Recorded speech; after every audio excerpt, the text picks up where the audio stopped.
যুক্তরাষ্ট্র ও ইসরায়েলের যৌথ হামলার পর পাল্টা আক্রমণ শুরু করেছে ইরান।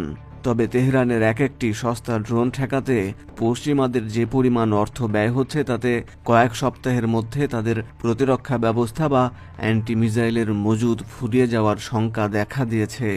প্রতিরক্ষা বিশ্লেষকদের মতে ইরানের এক একটি ড্রোন তৈরিতে খরচ হয় মাত্র $35,000। বিপরীতে এটি ধ্বংস করতে এক একটি ইন্টারসেপ্টর ক্ষেপণাস্ত্রের পেছনে ব্যয় হচ্ছে $5 থেকে $40 লাখ পর্যন্ত। এটি এখন পশ্চিমা সামরিক পরিকল্পনাবিদদের প্রধান দুশ্চিন্তার কারণ হয়ে দাঁড়িয়েছে। ইরান বর্তমানে ইসরায়েল ছাড়াও সংযুক্ত আরব আমিরাত, কুয়েত, বাহরাইন, কাতার ও সৌদি আরবে অবস্থিত মার্কিন এবং মিত্রদের ঘাঁটিতে একসঙ্গে হামলা চালাচ্ছে। তেহরান প্রতিদিন 2500-র বেশি ড্রোন ছুড়ে তাদের শত্রুদের প্রতিরক্ষা ব্যবস্থাকে বিভ্রান্ত করে ফেলেছে, কারণ একটি ঘাঁটিকে রক্ষা করতে ব্যবহৃত ইন্টারসেপ্টর অন্য কোথাও ব্যবহার করা সম্ভব নয়। ধারণা করা হচ্ছে ইরানের কাছে বর্তমানে 80,000 থেকে 1 লাখ শাহেদ ড্রোন মজুদ আছে।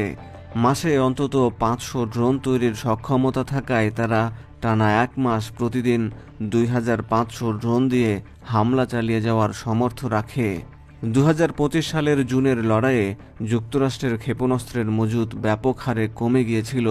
তখন মাত্র 12 দিনে ইসরায়েলকে রক্ষা করতে যুক্তরাষ্ট্র 150টি থার্ড প্রতিরক্ষা ব্যবস্থা ইন্টারসেপ্টর ব্যবহার করেছিল, যা তাদের মোট মজুদের 1/4। প্রতিটি থার্ড ইন্টারসেপ্টরের দাম প্রায় $15 মিলিয়ন বা $1.5 কোটি, এবং এটি নতুন করে তৈরি করতে 3 থেকে 8 বছর সময় লাগে। একজন পশ্চিমা বিশ্লেষক কেলি গ্রিকো বুলমার্কে বলেন, অ্যান্টিব্যালিস্টিক ইন্টারসেপ্টর নিয়ে আমরা খুবই উদ্বিগ্ন। আমরা এগুলো তৈরির চেয়ে দ্রুত হারে ব্যবহার করে ফেলছি।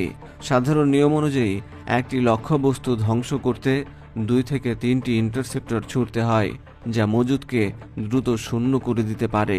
প্যাসিফিক ফোরামের উইলিয়াম আলবার্গ জানান, অ্যান্টিব্যালিস্টিক ইন্টারসেপ্টরের মজুদ আগে থেকে কম ছিল, যা এখন কয়েকদিনের মধ্যে শেষ হয়ে যেতে পারে। এই বিপুল খরচ কমাতে পশ্চিমারা এখন অ্যাপিকেট ব্লিউএস গাইডেড রকেট ব্যবহারের চেষ্টা করছে, যার প্রতি শটের খরচ মাত্র $28,000।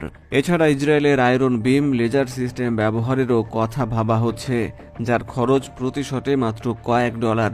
তবে বর্তমানে এই লেজার সিস্টেমের মাত্র 1-2টি সচল আছে এবং সেগুলো শুধুই ইসরায়েলেই সীমাবদ্ধ।